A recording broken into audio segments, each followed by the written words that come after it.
Hola, soy Yasmin Gallardo y junto a mis compañeras Antonella Rodríguez y Melanie Cortés realizaremos una capacitación de cómo realizar una entrevista por competencia.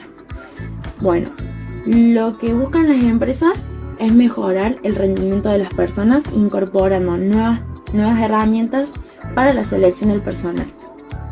Se parte del objetivo de que las empresas sean más eficientes, en donde los empleados generen una buena productividad que se ve reflejada en el desarrollo constante del mercado. Bien, por eso es necesario tener en cuenta muchas técnicas que son importantes. No solo el espacio en donde se va a generar, sino también las preguntas que se van a utilizar. Y también es necesario saber todo sobre la persona a la cual se va a evaluar para dicho puesto. Bueno, los objetivos de esta capacitación son aprender diversas herramientas que sirvan a la hora de la práctica, desarrollarse profesionalmente incorporando conocimientos en su crecimiento, generar interés e importancia por parte del entrevistador y establecer satisfacción, no solo en la empresa sino también en los empleados. Bueno, el método que se va a utilizar será de una charla acompañada de un PowerPoint en donde se verán los puntos y los temas más importantes sobre las herramientas y técnicas que se deben tener en cuenta, y estará dirigida a nuestros colegas que, si bien ya cuentan con un conocimiento previo acerca de todo lo que queremos evaluar. Bueno, pasaremos a la primera parte. ¿Qué debe tener en cuenta el entrevistador? Bien, tiene que dejar sus prejuicios de lado y eliminarlos. Después, evitar preguntas capciosas, también evitar calificar al candidato como bueno, regular o pésimo. Durante la entrevista no debe tomar tantas notas porque si no le puede prestar atención al candidato. Evitar opciones personales. Motivar al entrevistado que haga preguntas sobre la organización o sobre el puesto. Hacer preguntas que generen respuestas narrativas y escuchar atentamente al entrevistado. Bueno, ahora pasaremos a la segunda parte.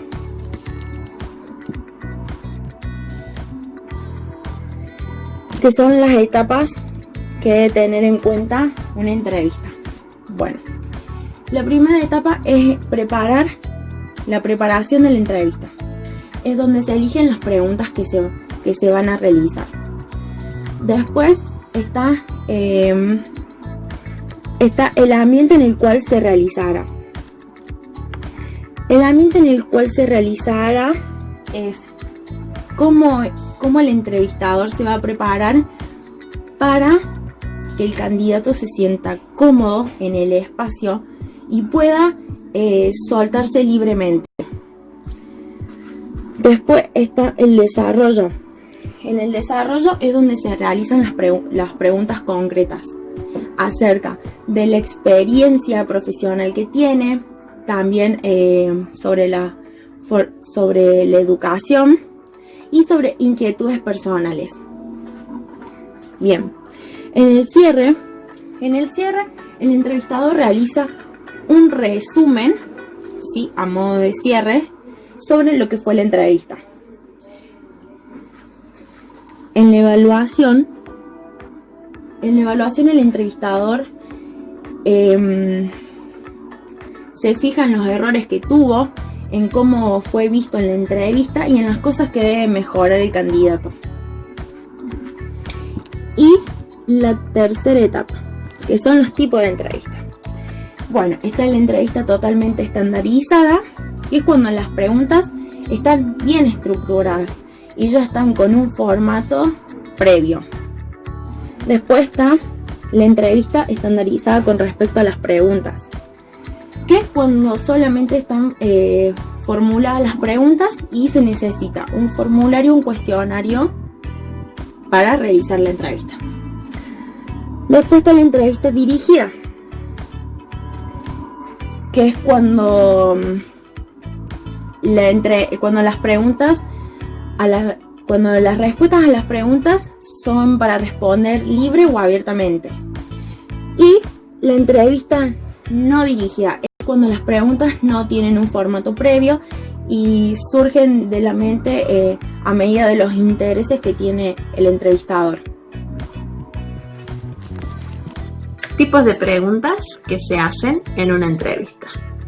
Existen varios tipos de preguntas de seguimiento que permiten obtener información suficiente acerca de cómo evaluar al candidato.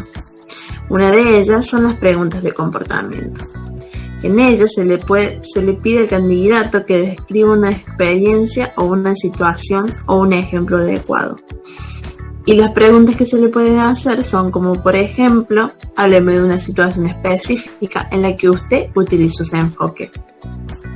Otra pregunta es, ¿cómo manejó usted a ese cliente? Y si le habló de algún tipo de resultado, la pregunta podría ser, usted dijo que las cosas resultaron bien. Específicamente, ¿cómo resultó eso? También tenemos preguntas teóricas, como por ejemplo, ¿qué haría usted si tal cosa? ¿Cómo resolvería usted tal problema? Tenemos preguntas que sugieren la respuesta, como por ejemplo, supongo que para usted es gratificante trabajar en equipo, ¿verdad? Ahí les estamos sugiriendo la respuesta a nuestro candidato. Tenemos preguntas que proporcionan información sobre la acción. Exactamente, ¿qué hizo usted? ¿En qué difirieron sus acciones? ¿Cómo reaccionaría usted? Tenemos preguntas que proporcionan información sobre resultados. Como por ejemplo, preguntaríamos, ¿cómo funciona eso? ¿Cómo afectó esto? ¿Cuál es el resultado? ¿Cómo salieron las cosas? Esas son preguntas de acción. Ahora vamos a hablar sobre la habilidad para tomar nota. Y esto es muy importante a la hora de una entrevista, porque las entrevistas no sirven mucho si no se toman notas durante ellas, porque es imposible para el entrevistador recordar todo lo que dijo el candidato en ese momento. Entonces, por eso es fundamental tomar nota en medio de esas entrevistas. Algunas sugerencias para tomar notas son anotar solamente la información pertinente, anotar el comportamiento observado en la entrevista. Es fundamental tener cuidado al tomar notas sobre información delicada o negativa. También debemos tener registro de palabras claves y algunas abreviaturas personales. A la hora de una entrevista es importante establecer una relación armoniosa, porque desmotivar a un candidato en medio de una entrevista no solo crea sentimientos negativos, sino que también afecta la calidad de la entrevista. Si no se establece una atmósfera adecuada, puede generar consecuencias. ¿Y saben qué? Hay que tener en cuenta esto. Los buenos entrevistadores recuerdan el lado personal en las entrevistas. Estamos entrevistando a personas a quienes les afecta la manera en que los tratamos. Si no se establece una atmósfera adecuada, los candidatos pueden sentir inseguridades, pueden sentirse vulnerables. Debemos tener en cuenta que después de todo esto, ellos están buscando un trabajo. Pueden sentirse incómodos y proporcionar cualquier información negativa. Entonces, la clave para un establecimiento de una relación armoniosa es incrementar la autoimagen de los candidatos, es decir, lo que ellos piensan de sí mismos. También es importante preparar un ambiente apropiado y escuchar y responder, sobre todo y fundamentalmente, con empatía. Establecer un ambiente apropiado es una forma de mostrar respeto al candidato y hará que éste se sienta cómodo para establecer una conversación. Algunos puntos que debemos tener en cuenta son ser puntuales, estar preparados para cuando el candidato llegue, contar con un espacio privado y adecuado para la entrevista, cerciorarse de que el candidato se sienta cómodo, tener buena disposición y estar calmados, entre otros. Escuchar y responder con empatía. Esto significa que el entrevistador debe responder con empatía de tal modo que le demuestre al candidato que ha escuchado y entendido sus sentimientos y las situaciones que los ocasionan. Esta habilidad es útil para cuando el candidato demuestra sentimientos negativos, tales como ira, frustración, entre otros. También es útil demostrar empatía ante sentimientos positivos expresados por el candidato. Manejo de la entrevista. Un buen manejo de la entrevista puede beneficiar al candidato y al entrevistador. Al entrevistador de modo que pueda cubrir sus competencias asignadas en el tiempo designado. Y al candidato de modo que pueda compartir sus habilidades y experiencias. Un buen manejo de la entrevista nos permite controlar el ritmo de la entrevista, dirigir la discusión hacia y a través de áreas que se desean cubrir, evitar confusiones y malos entendidos que nos hagan volver para atrás y a generar detalles, y administrar el tiempo de duración de la entrevista de modo que se cubran todas las secciones de la misma.